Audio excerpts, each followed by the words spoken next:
Le temps effacera toutes les traces. Mais je saurai conjurer cela. Moi seul d'ailleurs, puis accomplir pareille mission. Il a été pour moi un bienfaiteur et un ami. Il est de mon devoir sacré, en hommage à ce grand homme, de ne pas le laisser sombrer dans l'oubli.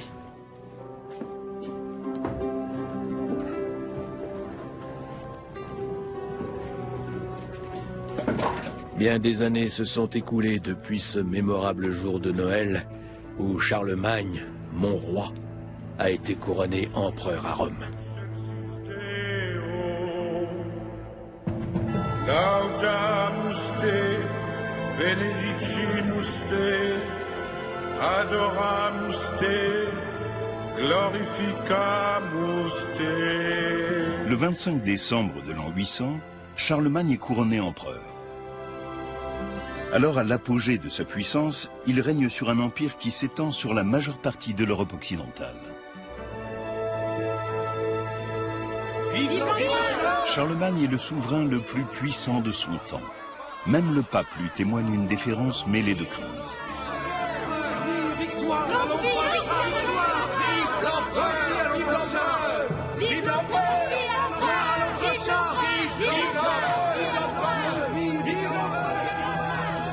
Un seul homme est à même de conter l'histoire de Charlemagne, son ancien compagnon de route, Éginard, l'un des plus illustres érudits de son temps. Maître Éginard, pardonnez-moi mon retard. L'heure n'a aucun sens pour toi. Il m'arrive de douter, Johannes, que tu sois à la hauteur de la tâche que j'entends te confier. J'entreprends le projet de relater en aussi peu de mots qu'il sera possible la vie privée ainsi que la vie publique et bien évidemment les hauts faits de notre très remarquable Charles, roi des Francs et empereur. Durant les 20 années passées à la cour à son service, j'ai pu gagner sa confiance et j'ai appris à garder ses secrets. Retiens bien ceci. Tout ce qui ne sera pas consigné par écrit, tu devras absolument le garder pour toi. Oui, maître Éginard. Je ferai selon vos souhaits. Dictez-moi ce que je dois écrire.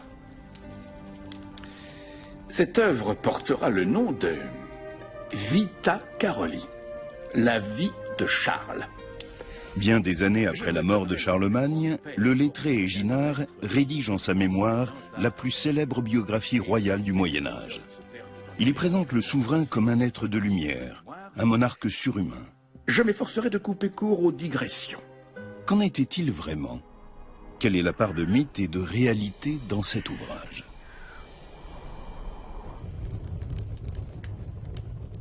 L'histoire débute en des temps troublés. Pépin le Bref, le père du futur Charlemagne, entend devenir roi des Francs alors qu'il n'est pas l'héritier de la couronne.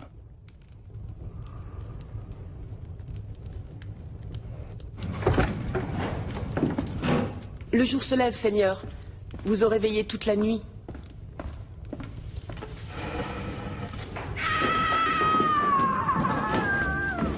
Pépin le Bref a de grandes ambitions et il espère avoir un fils afin de pouvoir fonder une dynastie. C'est un garçon. 4 longues années s'écoulent après le mariage de Pépin et Bertrade jusqu'à la naissance en avril 748 de leur premier fils, l'héritier tant attendu.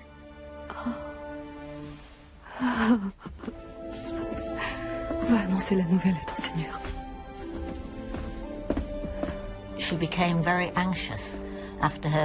Après son mariage, Bertrade était très inquiète à l'idée de ne pas avoir d'enfant. Son statut, et surtout celui de son époux, dépendait de la naissance d'un fils. On dit qu'elle priait désespérément pour être enceinte. Puis elle a donné naissance à Charles. J'imagine qu'à ce moment-là, elle a dû ressentir un formidable sentiment de soulagement. Seigneur, c'est un garçon adorable, en pleine santé. L'avenir des Francs est en marche à présent. Mon fils sera baptisé du nom de Charles en l'honneur de mon père. Je suis sûr qu'il sera un grand homme. Que Dieu bénisse le futur roi des Francs. Le royaume des Francs, composé d'une multitude de principautés, est régi depuis des générations par les Mérovingiens. Toutefois, Pépin le Bref, qui fait partie de la dynastie des Pépinides, dispose de bons arguments pour convaincre les princes de l'aider à renverser la dynastie des Mérovingiens.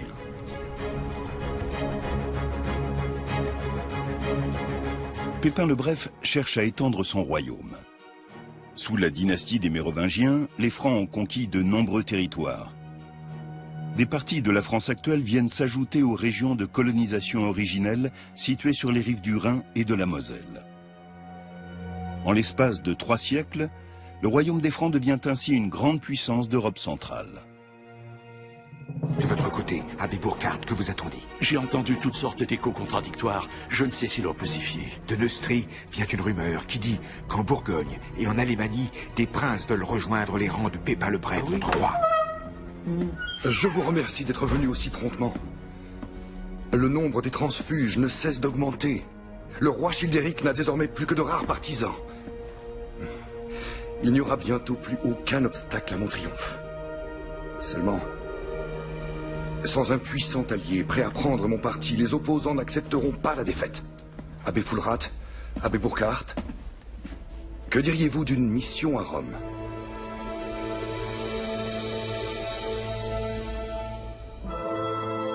Pépin le Bref compte obtenir l'appui et la bénédiction du souverain pontife pour déposer le roi Childéric III.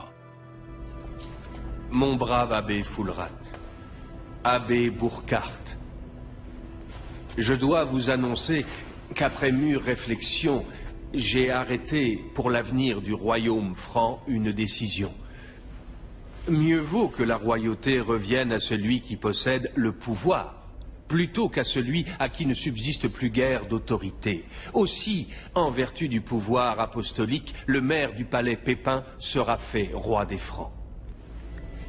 Votre sainteté, cette décision prise dans l'intérêt des Francs ne saurait vous desservir. Le pape était devenu pour les Francs eux-mêmes une autorité d'une visibilité sans précédent.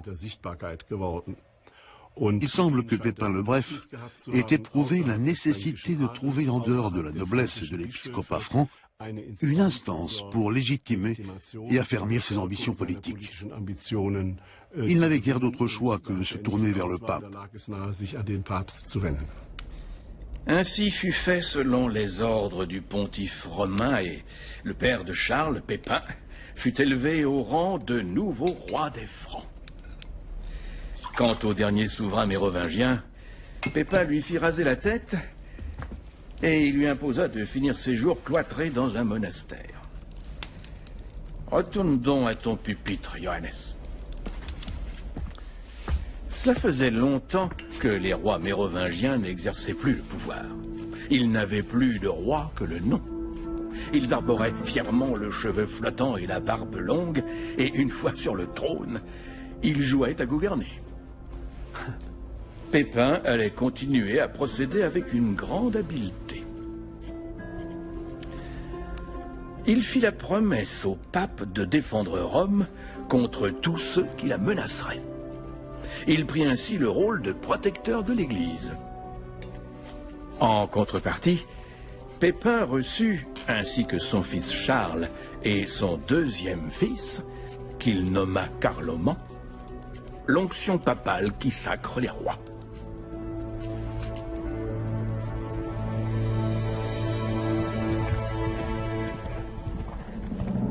La nouvelle dynastie carolingienne compte désormais 2 héritiers au trône, Charles et son frère Carloman. Dans leur jeunesse déjà, ils se comportent comme des rivaux plutôt que comme des frères.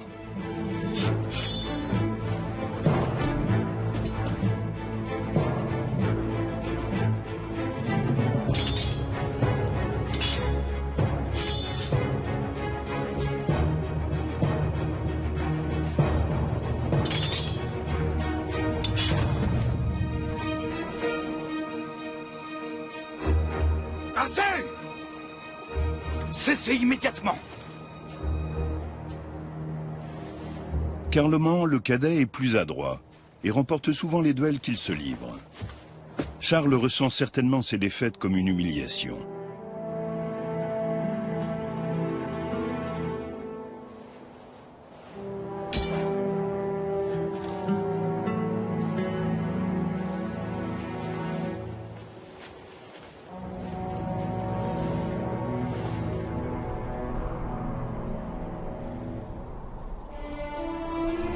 Je vous ai convoqué afin que vous soyez témoins de mes dernières volontés. Je veux partager équitablement le royaume franc entre mes deux fils. Je vous en conjure, soyez-leur aussi fidèles qu'à moi. Accordez-leur votre loyauté. J'ai divisé le royaume ainsi. Toi, Charles, tu régneras sur le nord de la Neustrie et de l'Austrie, ainsi que sur l'Aquitaine occidentale. À toi, mon cher fils, reviennent l'Aquitaine orientale, la Bourgogne, la Provence, l'Alémanie, ainsi que le sud de la Neustrie et de l'Austrie. Cette décision est sans appel.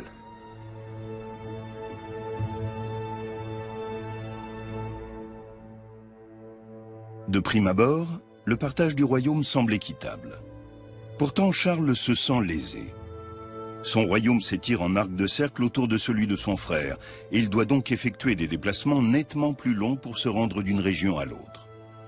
La répartition voulue par Pépin est assez bizarre, puisque le partage n'est pas cohérent géographiquement. Les territoires de Charlemagne entourent les territoires de Carloman. Ils ont eu chacun une partie de l'Aquitaine. L'Aquitaine était depuis les temps mérovingiens une région très prisée. Ce partage très bizarre avait certainement aussi pour raison d'être de forcer ses fils à s'entendre, ce qu'ils n'ont pas su faire, ce qu'ils n'ont pas voulu faire. Il y a certainement une rivalité pour le pouvoir suprême. La basilique de Saint-Denis abrite la nécropole de nombreux souverains francs et français depuis Dagobert Ier. Sous ces gisants de marbre blanc reposent côte à côte Pépin le Bref et son épouse Bertrade.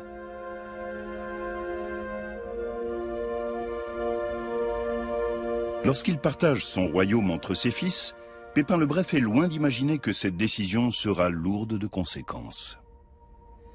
À la mort de Pépin le Bref, chaque frère régna sur la partie du royaume qui lui avait été attribuée par son père. Imagine un peu, ils choisirent le même jour pour les deux couronnements. Seulement, chacun d'eux avait choisi une église se trouvant dans sa partie du royaume. Et ensuite, eh bien, l'entente entre les deux frères finit de se dégrader et la paix ne fut maintenue qu'à grand-peine. Quand les festivités furent terminées, Charles et Carloman s'engagèrent dans la lutte pour l'hégémonie. Ah, mais n'était-ce pas aussi les femmes qui, à leur habile façon, semèrent la discorde?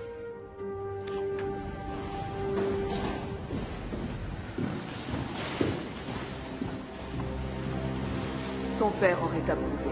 Cette famille est influente et riche. Ce mariage me vaudra le soutien des Bavarois et des Lombards. Cela renforcera mon royaume.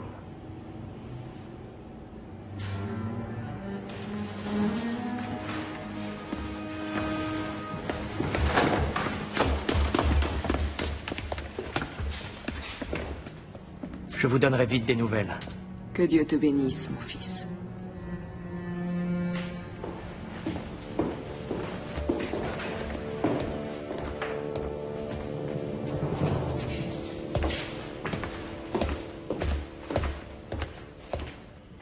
Quelle est donc l'affaire qui revêt ton importance?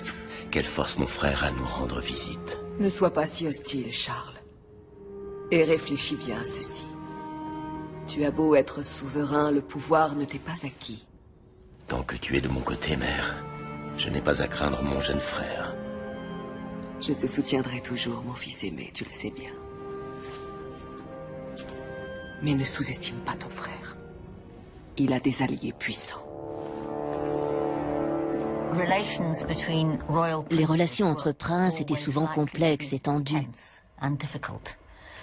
Dans le cas de Charlemagne et Carloman, c'était indéniable. Peut-être était-ce dû au lien particulier de Bertrade avec son fils aîné. Elle a sans doute essayé de rétablir la paix entre ses deux fils lorsque les dissensions sont apparues au grand jour après la mort de leur père. Mais à mon avis, elle avait une préférence pour Charlemagne.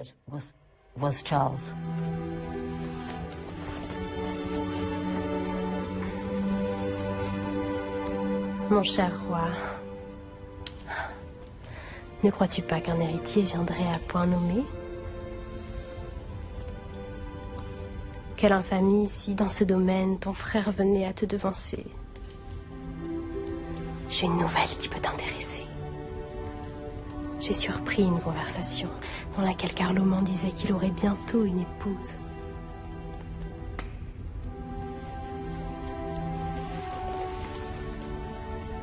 Elle partage sûrement déjà ses nuits. Tais-toi.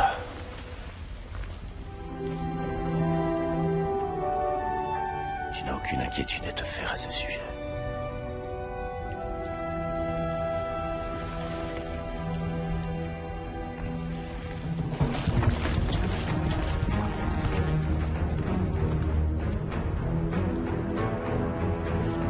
Seigneur, j'arrive des environs de Duasdif. Aucune trace de l'armée de votre frère, nulle part. Ma monture!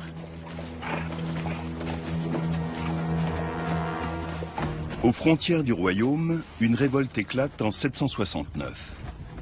En pareil cas, il est prévu que les deux frères unissent leurs armées pour affronter ensemble l'adversaire. L'Aquitaine, jadis conquise par le roi Pépin le Bref, se soulève contre l'occupant franc sous la conduite de Hunno, son ancien souverain. À Montcontour, situé à 500 km du foyer de la révolte, Charlemagne attend son frère, censé l'aider à réprimer le soulèvement. Mais Carloman n'est pas au rendez-vous. En allant affronter Hunno sans votre soutien militaire, votre frère se jettera dans la gueule du loup. Tel est le plan. Il fera front seul, comme le lui commande son honneur, et celui de feu notre père. Et qu'avez-vous l'intention de faire quand Charles aura perdu la bataille?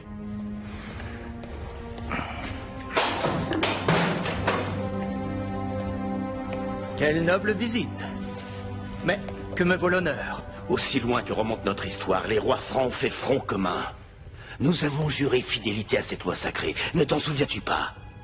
Puisque cette loi te semble si sacrée, fais comme moi, mon cher frère. Renvoie tes soldats chez eux. Tu veux peut-être que nos sujets aient une raison de rire de nous. Tu m'avais promis ton soutien. N'as-tu pas de parole? Ma foi, j'ai bien réfléchi et je me suis ravisé. À ta santé, mon frère. Tu surmonteras bien cet outrage. Ignoble traître. Tu vois, Charles, tu pourrais me tuer, tu en as la force. Ce qui te manque le plus, c'est le courage.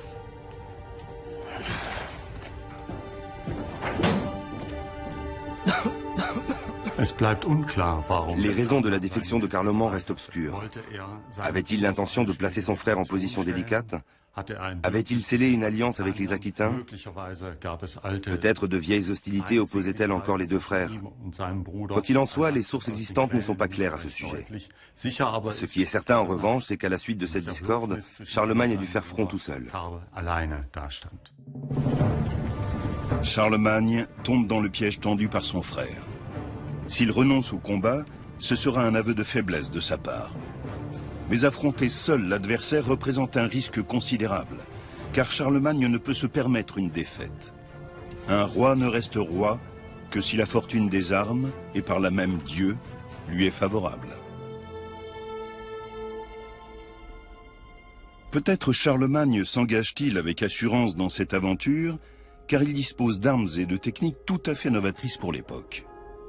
C'est en tout cas ce que laisse penser un précieux document conservé à la bibliothèque de l'abbaye de Saint-Gall, l'une des plus anciennes et plus vastes bibliothèques monastiques au monde. Cette magnifique salle de style baroque abrite notamment un manuscrit de l'époque carolingienne, le Psautier d'or, un précieux ouvrage enluminé. Les soldats francs y sont représentés lors d'une bataille, armés d'arcs et de flèches, d'épées et de boucliers. Pour se protéger, ils portent des cottes de mailles et des cuirasses à écailles, un équipement très sophistiqué pour l'époque.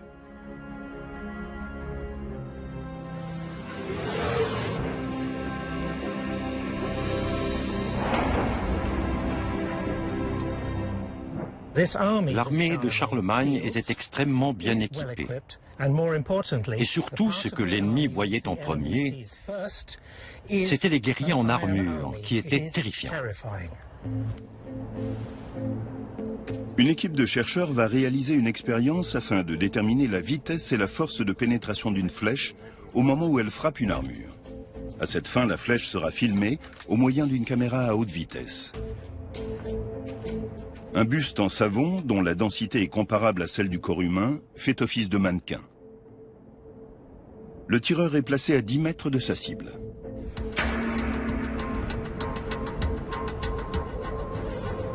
La caméra filme la trajectoire de la flèche à 3000 images par seconde. Jusqu'au moment où elle frappe le buste. Quelle est la vitesse de la flèche?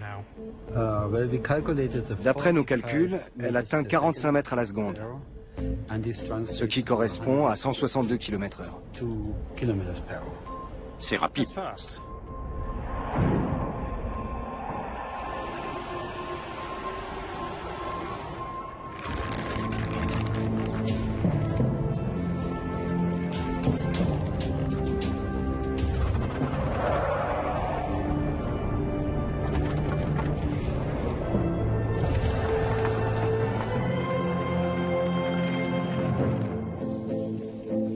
Quelle protection offrent aux soldats les cottes de mailles et les cuirasses Zaïkai? Est-ce là l'arme secrète de l'armée franque?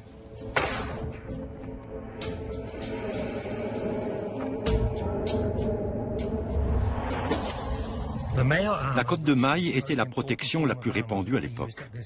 Elle était constituée d'anneaux métalliques entrecroisés. À l'origine, elle était conçue pour protéger les guerriers contre les épées et les lances.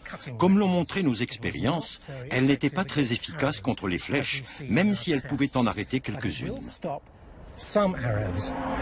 Portée seule, elle ne suffit pas à arrêter une flèche.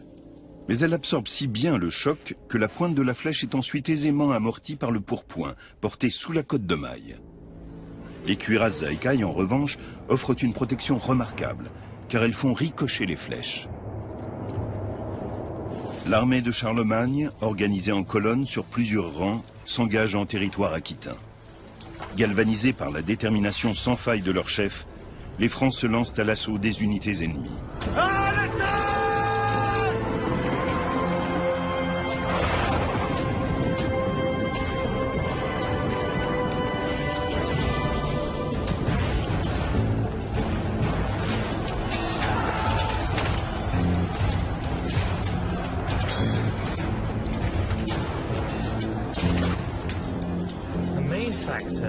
Les succès militaires de Charlemagne ont été rendus possibles avant tout grâce à l'argent. L'économie du royaume était en plein essor et disposait d'une forme primitive d'industrie qui produisait de très grandes quantités d'armes et d'armures.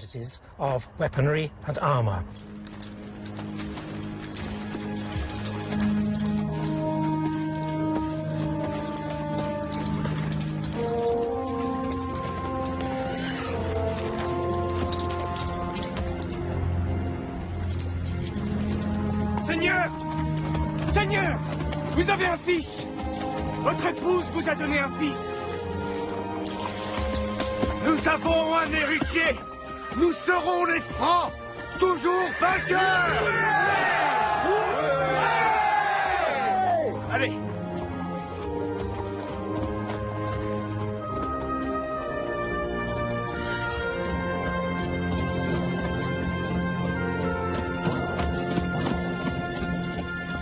À l'issue de cette victoire, Charlemagne se déclare seul souverain d'Aquitaine. C'est ainsi qu'il annexe le territoire qui revenait à l'origine à son frère Carloman, à la suite du partage effectué par leur père.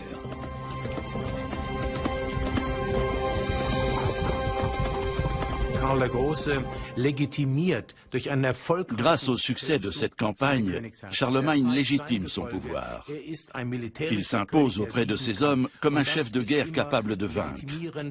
C'est un gage de légitimité qui conforte sa stature royale. Carloman le cadet n'avait peut-être pas envisagé qu'il serait éclipsé en cas de victoire de son frère.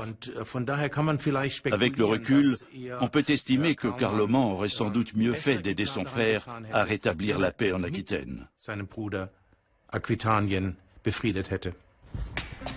Charles donna à son fils le nom de son père, Pépin. Il était évidemment très heureux d'avoir pris cette avance sur son frère et de pouvoir montrer par ce geste sa suprématie. Seulement, à peine quelques mois plus tard, se produisit une ignominie.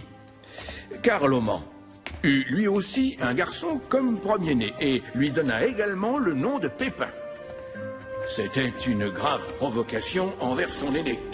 Il faut savoir que durant tout ce temps, Charles a enduré la jalousie et l'hostilité de son frère avec une telle patience que cela finit par attirer l'attention. Ouais, beaucoup de personnes s'attendaient à le voir en colère et ne comprenaient pas qu'il puisse garder son calme.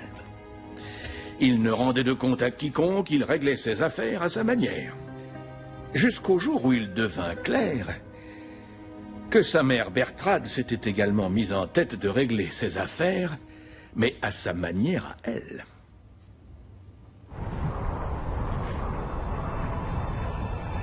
Bertrade, la mère de Charlemagne, entreprend dans le plus grand secret un voyage en Italie. Son but, Pavie, où se trouve le palais de Didier, le roi des Lombards. Bertrade entend forger une alliance avec l'ancien ennemi des Francs et asseoir ainsi le pouvoir de Charlemagne. Les sources nous livrent peu d'informations sur le rôle des femmes à cette époque. Dans le cas de Bertrade, on constate néanmoins qu'elle impose une domination inhabituelle et que c'est elle qui tire les ficelles dans le domaine politique. Honorable Bertrade.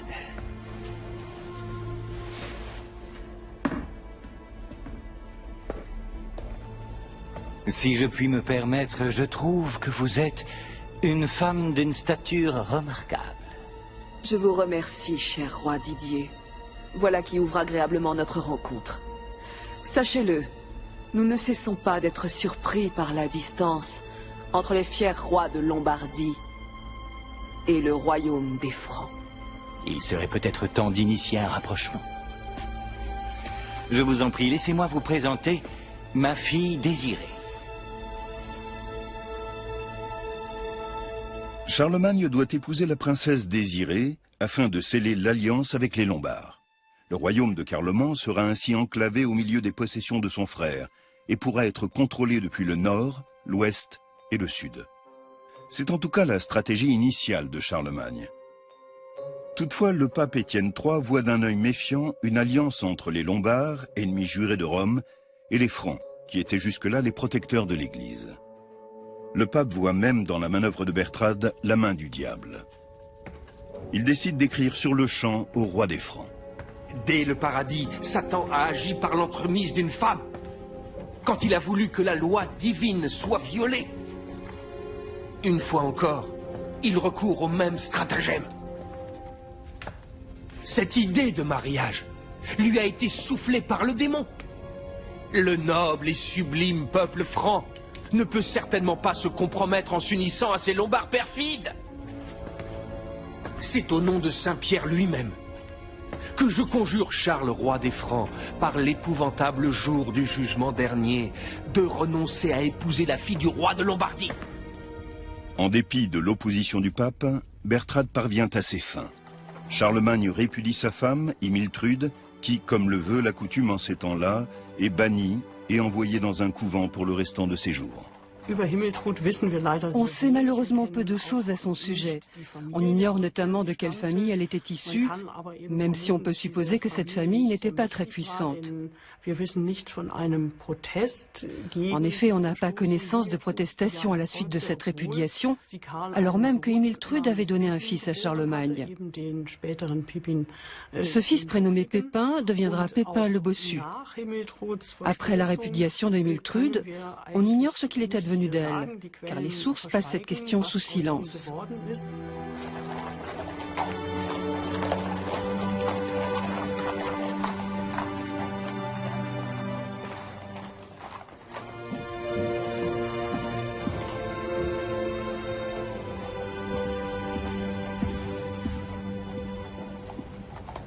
Charles, ta fiancée a fait un long voyage. Elle voudrait te présenter ses hommages.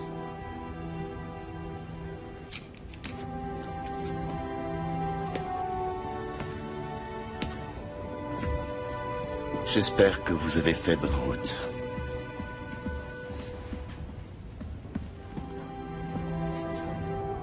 Je vous attends pour le dîner.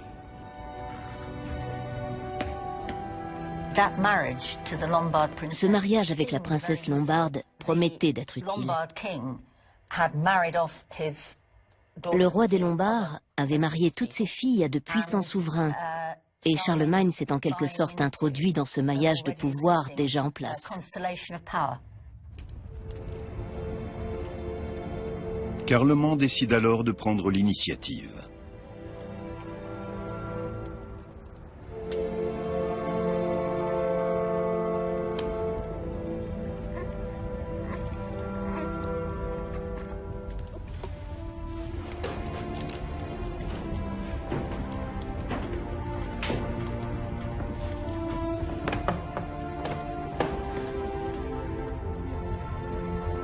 Je sais ce qu'il me reste à faire.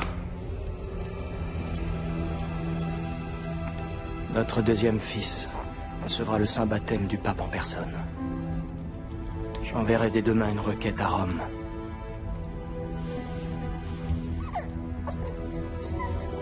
Il n'y a aucune raison que sa sainteté n'y consente pas. Vous pourrez sceller une nouvelle alliance puissante.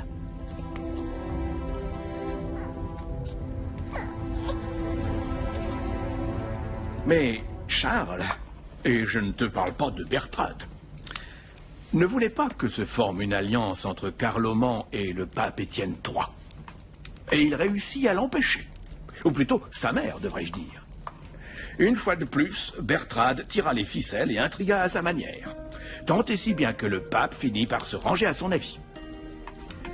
Cela aurait plongé Carloman dans une si grande fureur qu'il aurait été jusqu'à envisager de mener ses troupes jusqu'à Rome. Jusqu'à la ville de Saint-Pierre, prince des apôtres, il voulait l'attaquer? C'est exact. Il aurait alors été impossible d'éviter que n'éclate la guerre fratricide qui couvait depuis longtemps. Seulement, la Providence en décida autrement. Les voies du Seigneur sont parfois réellement impénétrables.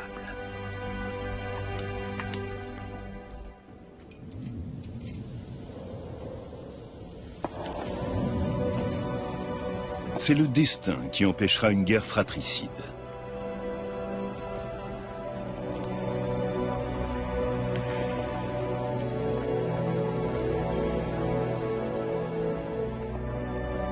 À l'âge de 20 ans à peine, Carloman meurt dans des circonstances mystérieuses.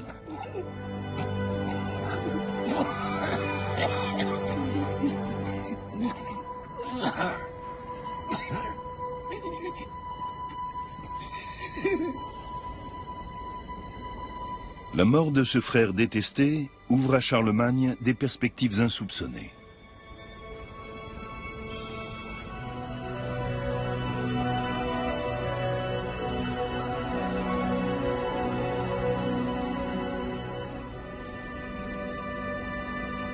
Promets-moi de bien veiller sur la vie de nos deux fils.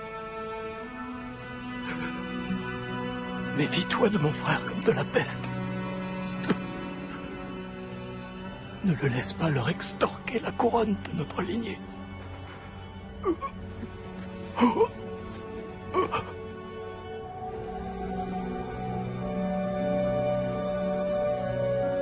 Charlemagne se proclame bientôt seul monarque du royaume franc.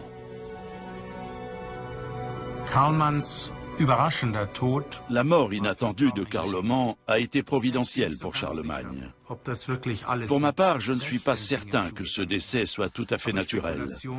Mais les spéculations sont une des facettes du travail des historiens.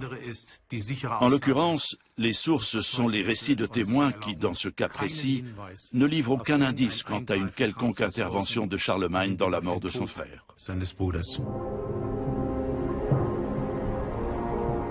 Gerberge, la veuve de Carloman, met en œuvre un plan audacieux. Afin de soustraire ses fils à l'emprise de Charlemagne, elle décide de franchir les Alpes et de se réfugier à la cour de Didier, le roi des Lombards.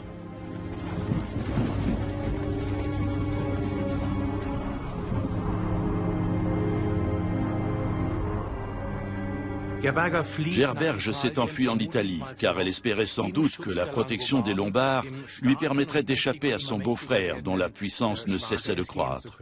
Mais elle s'est trompée sur toute la ligne.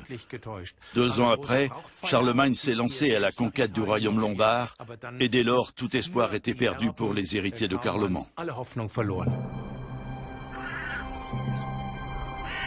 Pour l'épouse de Charlemagne aussi, les jours à la cour sont comptés.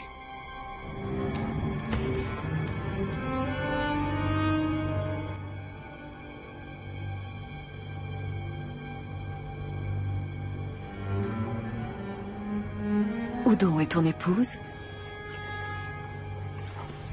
Elle a partagé ma table trop longtemps. C'était une erreur. Je n'aurais jamais dû accepter ce mariage. Ta belle famille constitue un allié de choix. Elle nous apporte sa puissance. Que signifie cette attitude? Elle signifie que moi, Charles, roi de tous les Francs, prendrai désormais seul toutes les décisions importantes. Et que ta Lombarde va s'en aller retrouver son peuple infect. Charlemagne a renoué avec la politique de son père et s'est détourné de celle de sa mère. Mais nous ignorons quelle a été au juste son opinion à ce sujet jusqu'en 771. Ce n'est qu'à la mort de son frère Carloman, événement qui a bouleversé la donne, qu'il a disposé d'une nouvelle marge de manœuvre. Mais ne mesures-tu donc pas les conséquences de ton geste? Tu veux déclencher une guerre? Ça ne me fera pas reculer. Mon père ne s'est-il pas battu contre les Lombards parce que le pape réclamait son soutien? Ces temps-là sont révolus. L'heure n'est plus à la guerre. Elle est aux alliances. C'est là que tu te trompes. Quelle raison a poussé ma belle-sœur à fuir chez le roi Didier, à ton avis? Elle va lui demander son soutien. Elle est partie dans l'espoir qu'il l'aidera à faire couronner ses fils à mon insu. Je ne pense pas que ta belle-sœur ait ce dessein. La guerre, mère, est engagée depuis longtemps. Et cette fois, tu n'as plus voix au chapitre.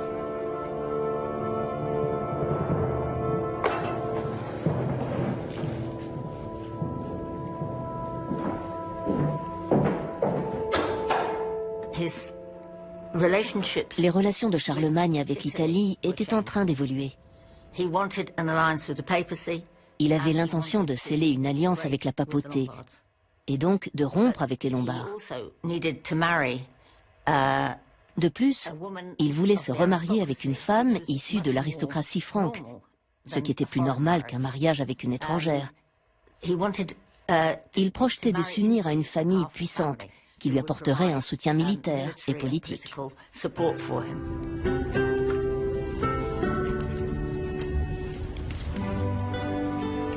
Charlemagne, qui a depuis longtemps renvoyé Désiré chez son père, roi des Lombards, épouse alors Hildegarde, la fille d'un comte de la noblesse alémanique. Au cours des 11 années suivantes, elle lui donnera 9 enfants.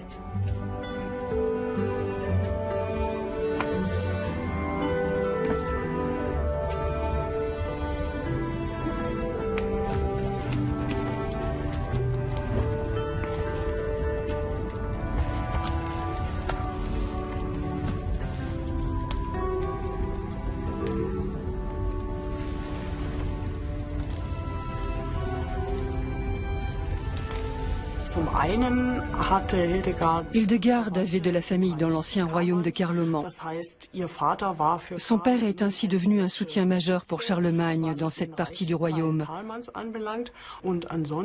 Par ailleurs, Hildegarde, qui avait alors 14 ans, avait sans doute un charme tout particulier, car elle est parvenue à s'attirer les faveurs de ceux qui s'étaient opposés à son union avec Charlemagne. C'était une reine très appréciée qui a su s'imposer à la cour, pour autant qu'on puisse l'affirmer. Didier, le roi des Lombards, entend bien répondre à l'humiliation que lui a infligée Charlemagne. Il se rend à Rome auprès du pape pour y jouer sa dernière carte. Votre sainteté, je suppose que vous avez entendu parler des mésaventures des fils de Carloman. Vous parlez du fait que notre impétueux franc, sauf votre respect, a pris de court ces infortunés garçons en les précédant sur le trône? Charles a usurpé la couronne qui leur revenait. Et alors?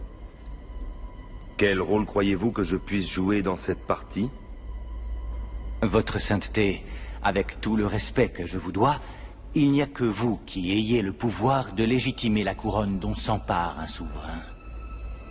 Je vous en prie, sacrez chacun de ses enfants successeurs de Carloman. Ils sont ses fils. Oui, et on m'a averti également qu'ils étaient sous votre protection. Vous espérez peut-être en tirer quelque avantage. Fort bien. Je vais donc y réfléchir. Une telle décision demande du temps. En envisageant de faire reconnaître par le pape les fils de feu Carloman comme héritiers légitimes au trône, Didier a provoqué Charlemagne. Pour ce dernier, une telle provocation était intolérable, car il aspirait, depuis la mort de son frère, à être l'unique souverain du royaume des Francs. Le fait que le pape puisse conférer à d'autres prétendants un titre légitime au trône franc a certainement convaincu Charlemagne de passer à l'attaque.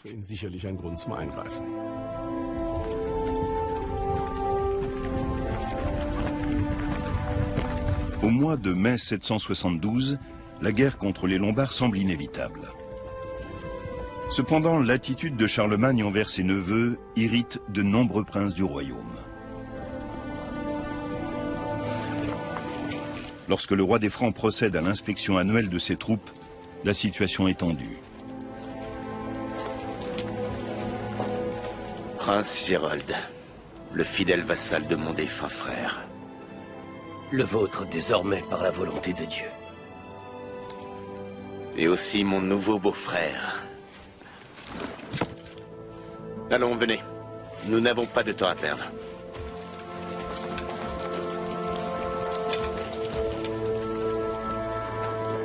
Je remarque des absences dans nos rangs.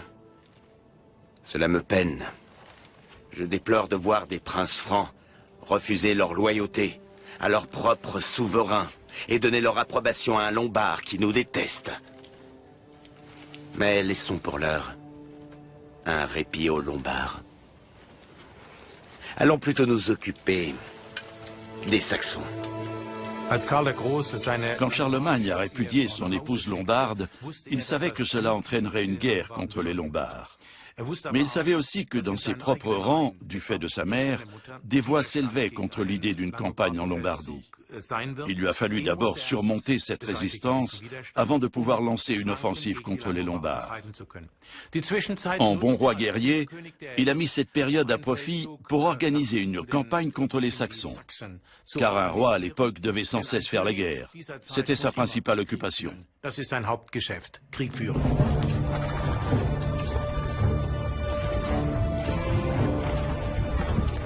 Pépin le Bref, le père de Charlemagne, a lui aussi combattu les Saxons en son temps. À présent, son fils reprend le flambeau. Les Saxons multiplient depuis des années leurs incursions dans le nord du royaume. Charlemagne se révèle plus radical que son père. En 772, il prend la décision de franchir la Vézeur pour pénétrer au cœur du territoire saxon.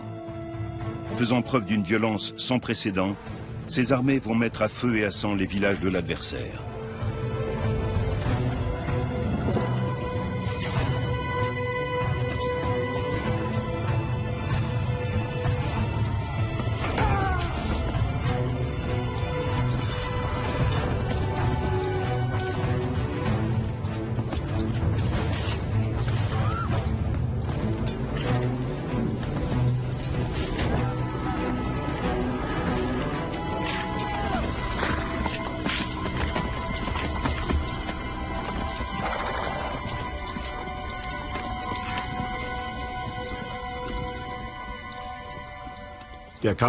À la différence des Francs, les Saxons n'étaient pas chrétiens et n'étaient donc pas baptisés.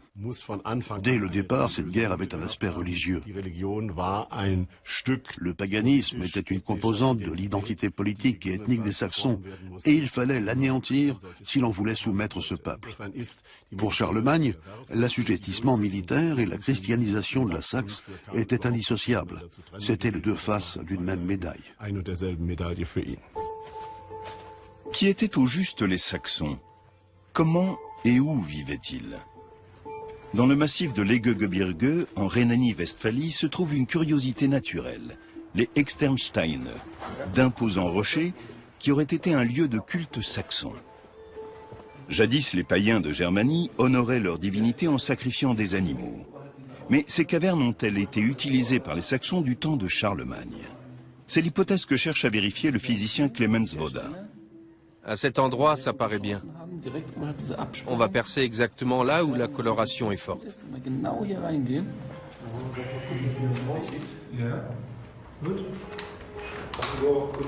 Les chercheurs ont découvert ici des traces d'incendie.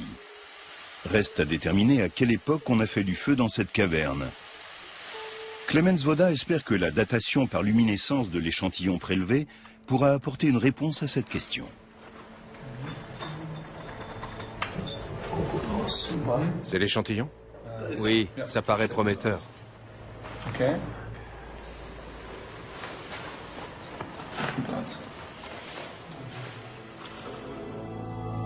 Il existe peu de documents relatifs aux rituels religieux des Saxons. On sait toutefois que dans tous les cultes païens, le feu était sacré, tout comme le sang des bêtes sacrifiées, avec lequel les prêtres tentaient d'apaiser la colère des dieux.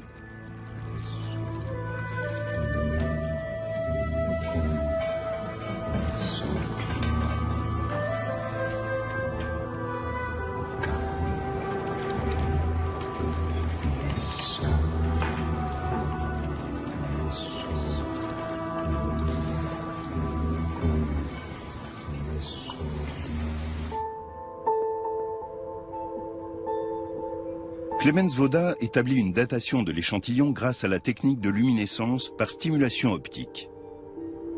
Les scientifiques déterminent de cette manière le dernier réchauffement des grains de quartz contenus dans la roche. Ces analyses demandent de longues journées de préparation et de mesure.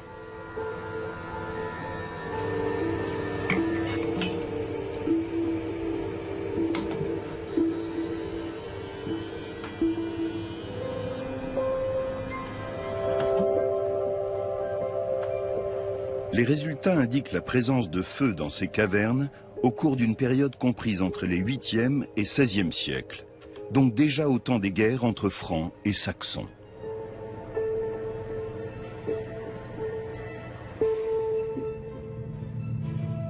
En l'absence d'autres indications archéologiques, il est impossible de déterminer s'il s'agissait effectivement de feux rituels. Dans les environs, d'autres éléments indiquent l'importance toute particulière du site. Du temps de Charlemagne, c'est ici que s'élevait le légendaire Irminsul, le sanctuaire le plus important des Saxons. Ce frêne immense était leur arbre sacré. Surnommé l'arbre-monde, il soutenait, dit-on, la voûte céleste. Au XVIe siècle, un bas-relief chrétien figurant une descente de croix vient orner la paroi extérieure de la grotte principale. Un détail insolite saute aux yeux des observateurs. Il s'agit de la représentation d'une ramification comparable aux descriptions d'Irminsul qui sont parvenues jusqu'à nous.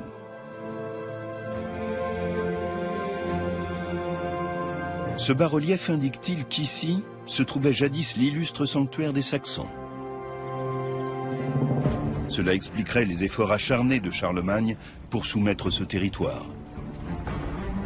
Celui qui dominera ce sanctuaire dominera aussi les Saxons. C'est du moins ce qu'espère Charlemagne. Mais il ignore qu'il lui faudra livrer un combat de plusieurs décennies pour parvenir à ses fins.